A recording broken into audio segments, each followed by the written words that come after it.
Imagine walking into a business dinner that represents the culmination of 6 months of negotiations worth $500 million, only to be mistaken for the catering staff by the very family whose failing company you're about to save.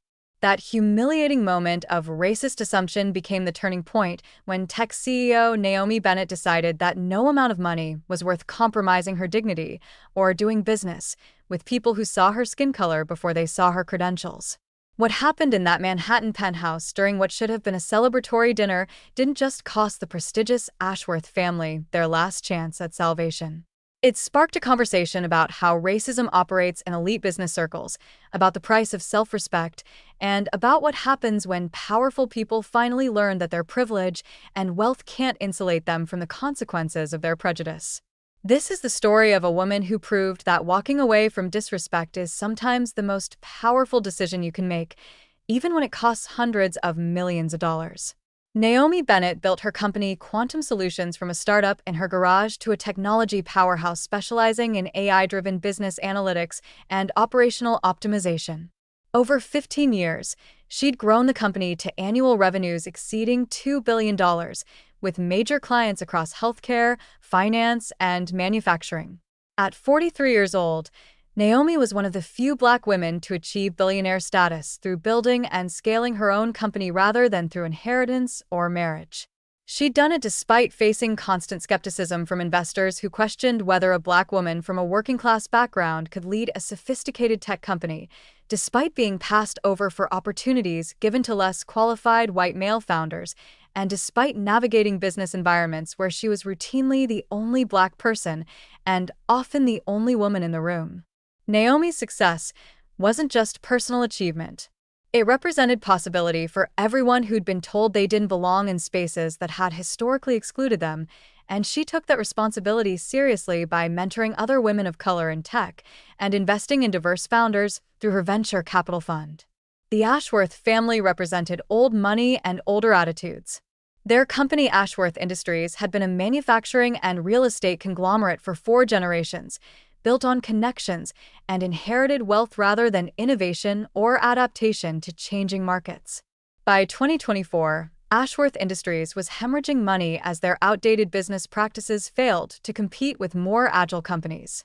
They'd burned through cash reserves, their stock price had collapsed, and they were months away from bankruptcy that would destroy a family legacy spanning over a century. The Ashworths needed expertise they didn't possess to modernize their operations, streamline their business units, and implement technology systems that could make them competitive again. Quantum Solutions was the obvious choice for this transformation given Naomi's track record of turning around struggling companies, but the Ashworth family, led by patriarch Charles Ashworth III and his 2 adult children Preston and Victoria, had initially refused to even consider hiring a company led by a Black woman.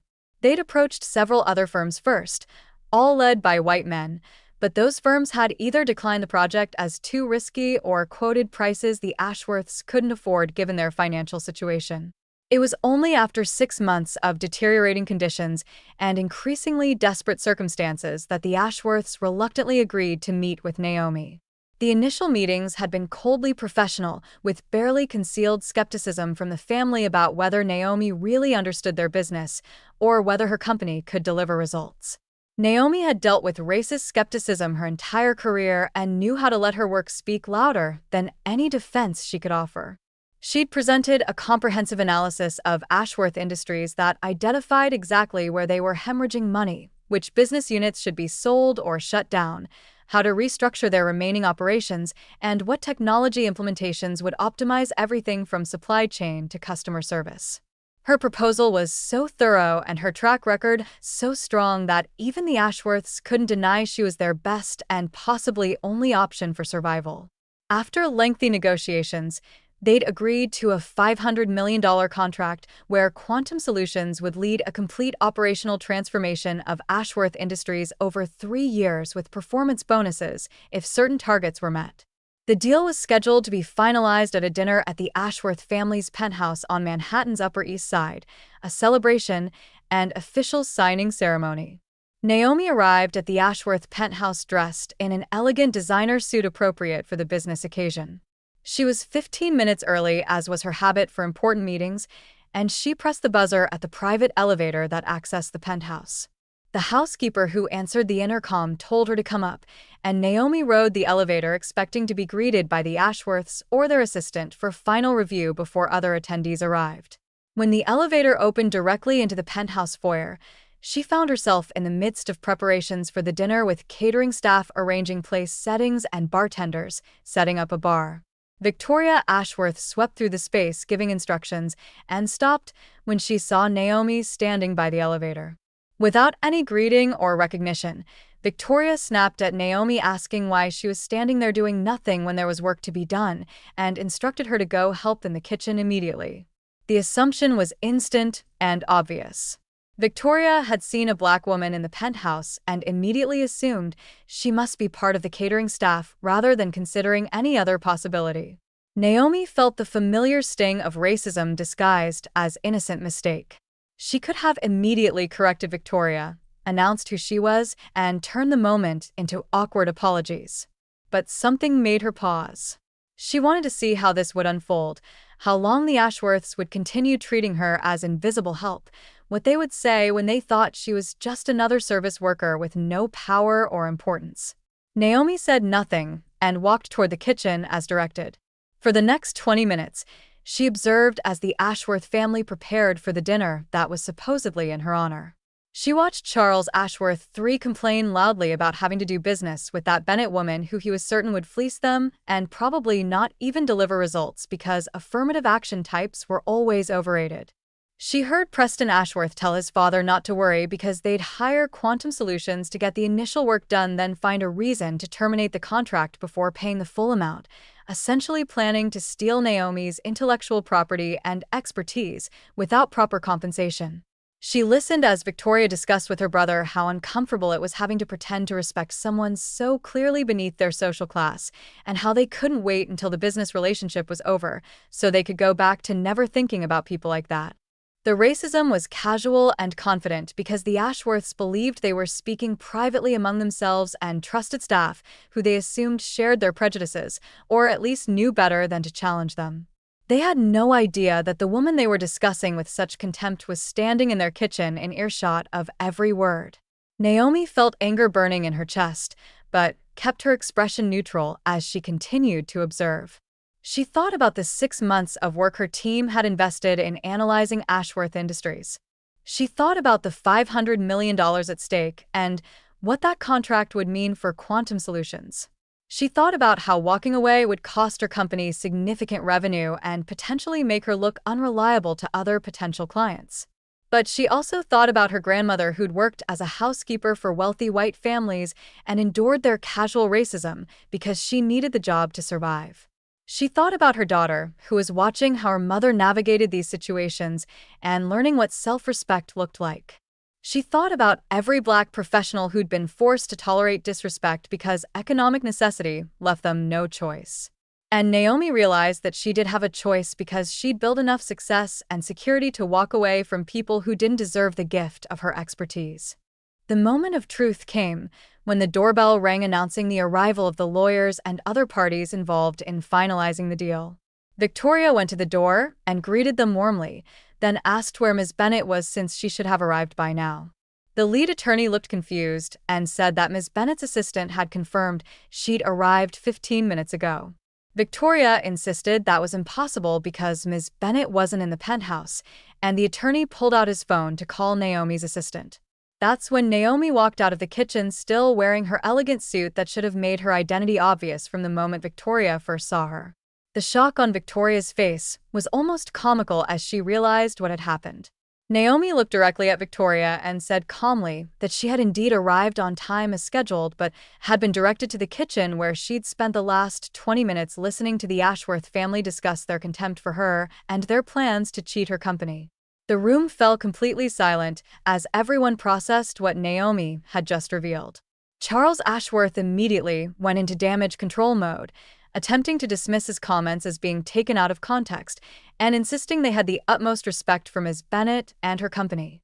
Preston tried, claiming they'd been joking and that Naomi was being oversensitive. Victoria attempted to explain away her mistake by saying Naomi had been dressed so casually that anyone would have made the same assumption, ignoring that Naomi was wearing a suit more expensive than anything Victoria owned. The attorneys looked uncomfortable, and the other business associates appeared horrified by what was unfolding. Naomi let them stumble through their excuses and justifications. Then she delivered her decision with the same calm professionalism she brought to every business interaction. She said that after careful consideration based on new information about Ashworth Industries' business practices and ethical standards, Quantum Solutions was withdrawing from the proposed contract effective immediately. She noted that her company had a reputation built on integrity and partnership, and she couldn't in good conscience do business with people who viewed her with contempt, planned to defraud her, and fundamentally didn't respect the expertise they were supposedly hiring her to provide. She wished them luck in finding another firm willing to take on their failing company, then walked to the elevator and left without waiting for a response. The fallout was immediate and severe. News of the collapsed deal spread quickly through business networks, and within days, the full story had leaked to the press.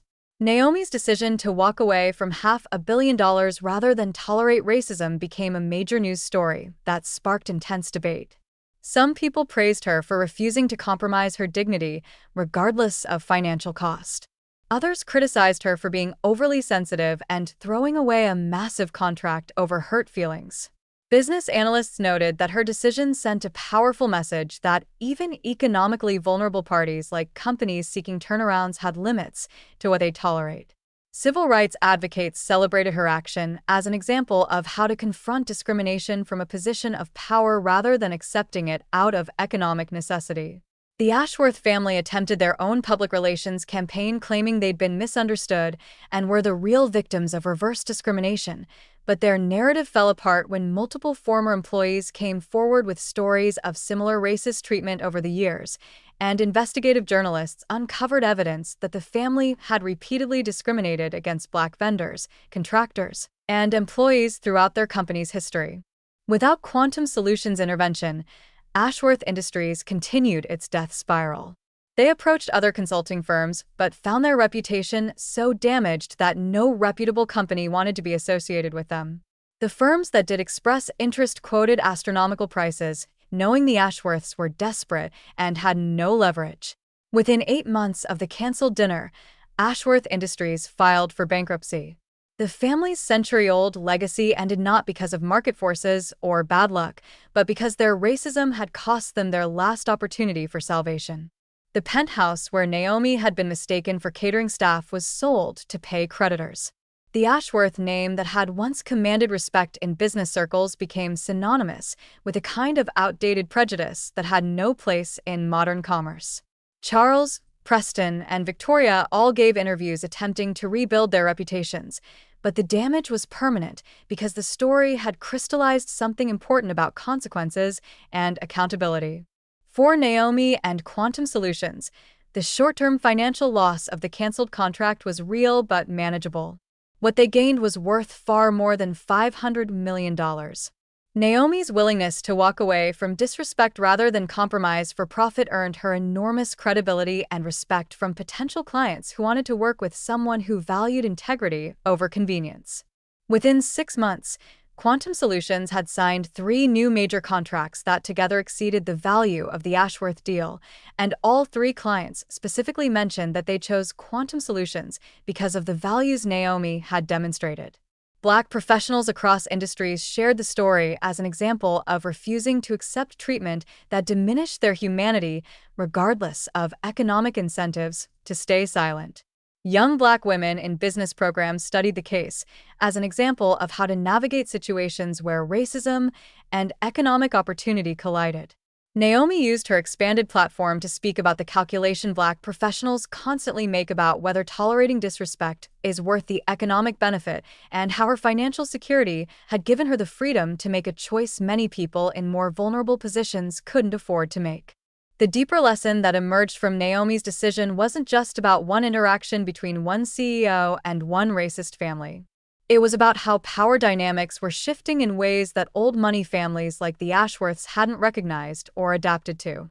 For generations, Wealthy white families had operated in business environments where Black professionals needed them more than they needed Black professionals, creating imbalances that allowed racism to flourish because victims couldn't afford to object. But Naomi represented a new generation of Black business leaders who'd built their own wealth and power, who had options and leverage, and who could choose to walk away from disrespect because they no longer needed validation or approval from people who viewed them as inferior. The Ashworths had assumed their wealth and legacy entitled them to Naomi's services regardless of how they treated her, but they learned too late that the world had changed and that their privilege couldn't protect them from consequences anymore. The old model where wealthy white people could treat Black professionals with contempt knowing economic desperation would force them to accept it was breaking down, replaced by a reality where talent and expertise had power and where disrespect carried real costs. Today, the story of Naomi Bennett and the Ashworth family is taught in business schools as a case study in business ethics, negotiation power dynamics, and the cost of discrimination. It demonstrates that diversity and inclusion aren't just moral imperatives but business necessities, because excluding or disrespecting talented people limits your options and creates competitive disadvantages. It shows that reputation matters more than ever in interconnected business environments where bad behavior spreads quickly and partnerships depend on trust and mutual respect. Most powerfully, it illustrates that self-respect and dignity have value that can't be quantified on a balance sheet, but that fundamentally shape what kind of success is worth achieving and what compromises are worth making. Naomi continues leading quantum solutions while also mentoring Black entrepreneurs and advocating for policies that create more economic security for marginalized people so they have the power to walk away from exploitation and disrespect the way she did. She speaks honestly about the privilege inherent in her decision, acknowledging that she could only afford to cancel that contract because she'd already achieved financial security that many people never reach, and she works to create systems where more people have that kind of choice and leverage. If this story moved you or made you think differently about dignity, self-respect, and the cost of compromising your values, take action right now. Hit that like button and share this video widely, because these stories of courage and consequence need to be amplified. Comment below with your own experiences of having to decide whether economic opportunity was worth tolerating disrespect, or share examples of people who've walked away from situations that compromise their dignity. Subscribe to this channel for more stories.